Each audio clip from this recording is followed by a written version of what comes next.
GST இந்த வார்த்தையை தான் நம்ம எல்லாருமே இப்போ கேட்டுட்டு இருக்கோம். ஜிஎஸ்டி அப்படின்னா என்ன? குட்ஸ் அண்ட் சர்வீஸ் டாக்ஸ், சரக்கு மற்றும் சேவை வரி. இது முதல்ல பிரான்ஸ்ல 1954 அடாப்ட் பண்ணாங்க. கிட்டத்தட்ட 50 வருஷமா இது யூரோப்லயும் மற்ற எல்லா நாடுகள்லயும் இருக்கு. இந்தியாவுக்கு வந்தது 2000 வருஷம் இத ஃபர்ஸ்ட் ஜிஎஸ்டியை இன்ட்ரோடியூஸ் பண்ணலாம் அப்படிங்கிற ஒரு ஐடியாவை கொண்டு வந்தாங்க. 2006-07 பட்ஜெட்ல 2010 இருந்து இந்தியால ஜிஎஸ்டி அமல்படுத்துவோம் அப்படின்னு சொன்னாங்க. 2009 வருஷம் இந்த ஜிஎஸ்டிக்கான ஃபர்ஸ்ட் ஸ்டடி பேப்பர் பிரசன்ட் பண்ணப்பட்டது. அங்கிருந்து 3 குழு அமைச்சாங்க. ஒன்னு லெஜிஸ்லேட்டிவ் ஆக்ட் ஃப்ரேம் பண்றதுக்கு ஒருத்தரும், இதோட ப்ராசஸும் ஃபார்ம்ஸையும் டிசைன் பண்றதுக்கு ஒருத்தரையும், அதுக்கப்புறமா இன்ஃபர்மேஷன் டெக்னாலஜி, இதுக்கான டெக்னாலஜி பேக்கப் அதர் அரைவ் பண்ணறதுக்கு ஒரு டீமாவும் 3 குழுவா இவங்களை பிரிச்சாங்க. அவங்களுடைய உழைப்புல இப்ப 2016 ஆகஸ்ட்ல ஜிஎஸ்டி பில் அப்ரூவ் ஆச்சு. 2017 இது பிரசிடென்ட் அசென்ட் பெற்று இது ஒரு ஆக்டா மாறிடுச்சு. இப்ப இந்த ஜிஎஸ்டி வருது அப்படின்னு சொல்றாங்க. இப்போ இந்தியால ஜிஎஸ்டி வந்துடுச்சு. நம்மளுக்கு எல்லாம் தெரிஞ்சது direct tax and indirect tax. Income டாக்ஸ்ல வருஷம் ரேட் மாறும். இந்த வருஷம் 30%, 2.5 லட்சமா நம்ம அதை கட்டிட்டே போயிட்டு இருப்போம். இதே மாதிரி தானே ஜிஎஸ்டி. இந்த ரேட்டை சேஞ்ச் பண்றதுனால நம்மளுடைய வாழ்க்கை முறை, நம்ம பண்ண வேண்டிய விஷயங்கள் இதுல ஏதாவது இருக்குமா அப்படின்னு பார்த்தோம்னா நிறைய இருக்கும். இது ஒரு கேம் சேஞ்சர் அப்படின்னு சொல்லலாம். சோ இது அரசு ஏதோ பண்றாங்க, கவர்மெண்ட்ல ரேட் சேஞ்ச் பண்றாங்க, யாரோ இதை ஃபாலோ பண்றாங்க அப்படின்ற மாதிரி இல்லாம ஒரு சின்ன வியாபாரிக்கும் பிசினஸ் பண்ற எல்லாருக்குமே இந்த ஜிஎஸ்டியோடைய இம்பாக்ட் வரும். பேசிக்கா பாத்தீங்கன்னா டைரக்ட் டாக்ஸ், இன்டைரக்ட் டாக்ஸ் 2 விதமான வரிகள் இருக்கு இந்தியால. டைரக்ட் டாக்ஸ் அப்படிங்கிறது income tax.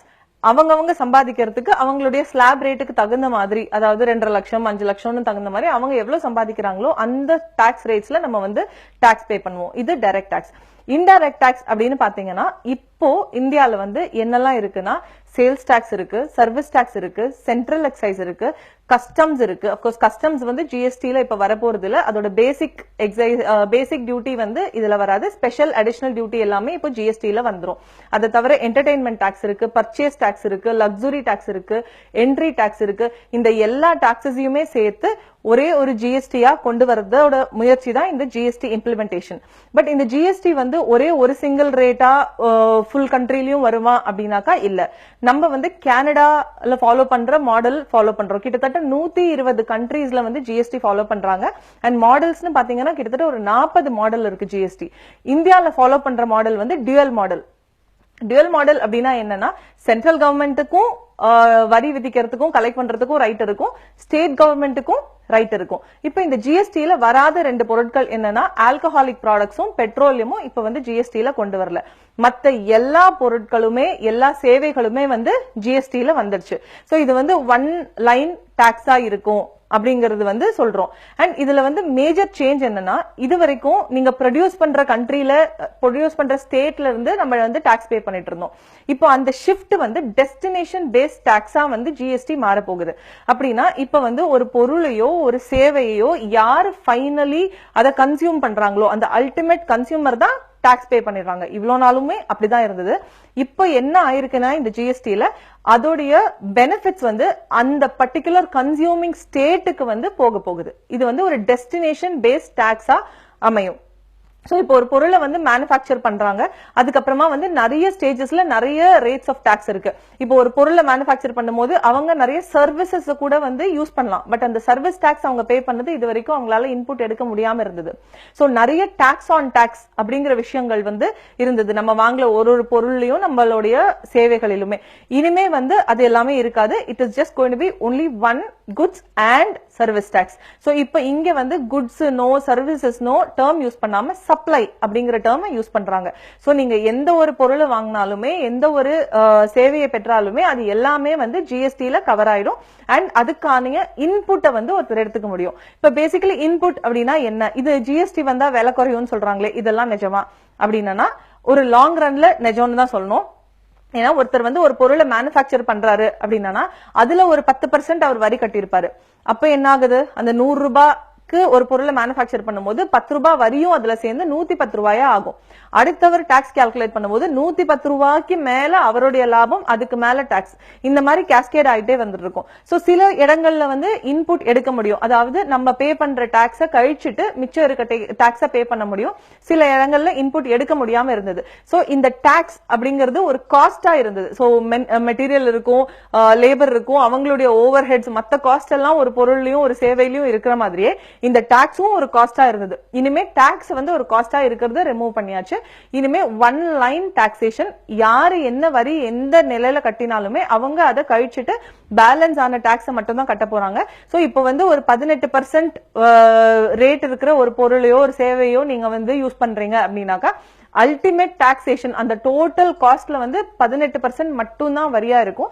Tax on tax அப்படிங்கறது கம்ப்ளீட்டா ரிமூவ் பண்ணியாச்சு. இதனால வந்து கவர்மெண்ட்டுக்கு என்ன நன்மை அப்படின்னு நம்ம பார்த்தோம்னா, கம்ப்ளைன்ஸ். OECD வந்து organisation for economic cooperation and development, அவங்கள தான் நம்ம ஃபாலோ பண்றோம். ஸோ வளரும் நாடுகள்ல எல்லாருமே ஃபாலோ பண்றோம். அண்ட் டிமானிட்டைசேஷன், நிறைய ரேட்ஸ் வந்தது, இந்த மாதிரிலாம் நிறைய விஷயங்கள் நடந்தது கருப்பு பணத்தை ஒழிக்கிறதுக்கு. ஸோ இந்த ஜிஎஸ்டி அப்படின்னு பார்த்தோம்னா, நம்ம இந்தியால வந்து கருப்பு பணம் அப்படிங்கிறது ஒரு விஷயம், கருப்பு எக்கானமி அப்படிங்கிறது இன்னொரு விஷயம். ஸோ இந்த கருப்பு பணத்தை திருப்பியும் ஜெனரேட் பண்றது அவ்வளவு பெரிய கஷ்டமான விஷயம் எல்லாம் நம்ம எல்லாருக்குமே தெரியும். இந்த ஜிஎஸ்டி வந்துருச்சுன்னா எல்லாமே வந்து ரெக்கார்ட்ல வந்தே ஆகணும். சோ ஒரு அன்ரெஜிஸ்டர்ட் டீலரோட நம்ம வந்து டீல் பண்ணா கூட நம்ம வந்து டாக்ஸ் கட்டுற மாதிரி இருக்கும். சோ எல்லாமே ரெக்கார்ட்ஸ்ல வரதுனால கவர்மெண்ட்டுக்கு வந்து இதுல நிறைய பெனிஃபிட் இருக்கும். நம்மளுக்கு வந்து எவ்வளவு ப்ராடக்ட்ஸ் வந்து எவ்வளவு டிரான்சாக்ஷன்ஸ் நடக்குது அதுக்கான வரி வந்து சரியான முறையில கவர்மெண்ட்டுக்கு போய் சேரும். பிசினஸ் பீப்புளுக்கு என்ன நன்மை அப்படின்னாக்கா, பிசினஸ் பீப்புள் வந்து சில இடங்கள்ல வந்து இது ரெஜிஸ்டர்டாவும் சில இடங்கள்ல அன்ரெஜிஸ்டர்டாவும் இப்படியே பண்ணிட்டு இருந்தாங்க. அவங்களுக்கு சிலதுல இன்புட் கிடைக்கும், சிலது கேஷ் கொடுத்து வாங்க வேண்டியிருக்கும். இனிமே அந்த மாதிரி விஷயங்கள் எல்லாருமே இருக்காது. எல்லாமே வந்து ரெஜிஸ்டர்ட் பீப்புளா தான் இருப்பாங்க, ஆர் எல்லாமே வந்து ரெக்கார்ட்ஸ்ல இருக்கிற விஷயங்களா தான் இருக்கும். சோ பிசினஸ் பீப்புளுக்குமே வந்து இது ஒரு சீம்லெஸ்ஸான விஷயமா இருக்கும். அவங்களுடைய காஸ்ட் குறையும்.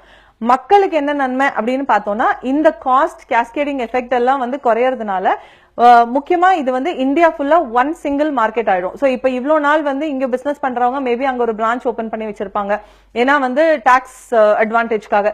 இனிமே அப்படியெல்லாம் இருக்காது, இந்தியா முழுவதும் ஒரே ஒரு சிங்கிள் மார்க்கெட் ஆயிடும். சோ காம்படிஷன் அதிகரிக்கும் போது குவாலிட்டி அண்ட் பிரைஸ் வந்து பெட்டராக நிறைய சான்ஸ் இருக்கு. மக்களுக்கு பாத்தீங்கன்னா பிரைஸ் வந்து குறையும். இப்போ ஓகே, ஒரு பிசினஸ் மென் பண்றாங்க, இவங்களுக்கு வந்து டாக்ஸ்னால நன்மை இருக்கும், இன்புட் எல்லாம் எடுக்கிறாங்க, அது அவங்க ஏன் மக்களுக்கு பாஸ் பண்ணணும், பண்ணாம இருந்தா என்ன பண்றது அப்படின்னு நீங்க யோசிச்சீங்கன்னா, ஜிஎஸ்டில அன்ஜஸ்ட் என்ரிச்மெண்ட் அப்படின்னு ஒரு கிளாஸ் வச்சிருக்காங்க. இப்போ ஒருத்தர் வந்து சாதாரணமா 10 ரூபாய் லாபம் சம்பாதிச்சுட்டு இருக்காரு. இப்போ இந்த ஜிஎஸ்டி இன்புட் அட்வான்டேஜ்னால அவருடைய லாபம் 15 ரூபாயா மாறுச்சுன்னா அவரு நிச்சயமா அதை வந்து மக்களுக்கு அதை வந்து டிரான்ஸ்பர் பண்ணியே ஆகணும், அல்டிமேட் கன்சியூமருக்கு அதை டிரான்ஸ்பர் பண்ணியே ஆகணும் அப்படிங்கறது ஆக்ட்லயே கொண்டு வந்திருக்காங்க. ஓகே, ஆக்ட் இந்த மாதிரி எல்லாம் நிறைய இருக்கு. என்ன பெருசா நடந்த போது அப்படின்னு பாத்தீங்கன்னா, ஜிஎஸ்டி டிசைனே வந்து கம்ப்ளீட்லி எலக்ட்ரானிக். சோ இன்னைக்கு நான் ஃபைல் பண்றேன், ஃபைல் பண்ணிட்டு மாத்துறேன், ஃபைல் பண்ணாம இருக்கேன், அந்த மாதிரி எல்லாம் எதுவுமே பண்ண முடியாது. ரொம்ப ஸ்ட்ரிக்ட் ரூல்ஸ் கொண்டு வந்திருக்காங்க.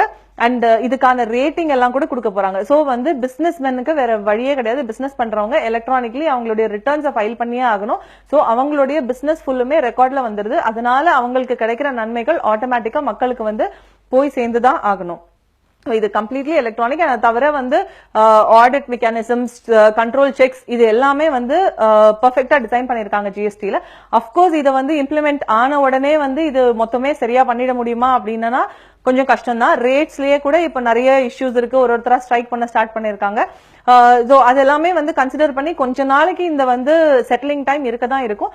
But on the whole GST சரக்கு மற்றும் சேவை வரி இந்த வந்து யுனைட் பண்ணி இப்ப வந்து இந்தியால எஸ்ஜிஎஸ்டி, சிஜிஎஸ்டி, ஐஜிஎஸ்டி, யூடிஜிஎஸ்டி அப்படின்னு 4 விதமா பிரிச்சிருக்காங்க. சோ வந்து இது ஒரு சிம்பிளிஃபைடு டாக்ஸா இருக்கும். இப்ப நம்மளுக்கு போய் பார்த்தோம்னா ரெஸ்டாரண்ட்ல நம்ம வந்து சாப்பிடும்போது சாப்பிட்டது ஒரு தோசையா இருக்கும், அதுக்கு கீழே வந்து நீங்க டாக்ஸ் பாத்தீங்கன்னா அது ஒரு 5 லைன் இருக்கும். இனிமே அப்படியெல்லாம் இருக்காது. Simplified tax system, transparent tax system வரும். பட் இது எல்லாமே இம்ப்ளிமெண்ட் ஆகி இதோடைய பெனிஃபிட்ஸை நம்ம எடுக்கிறதுக்கு கொஞ்ச நாள் ஆகும் தான் சொல்லணும். தேங்க்யூ.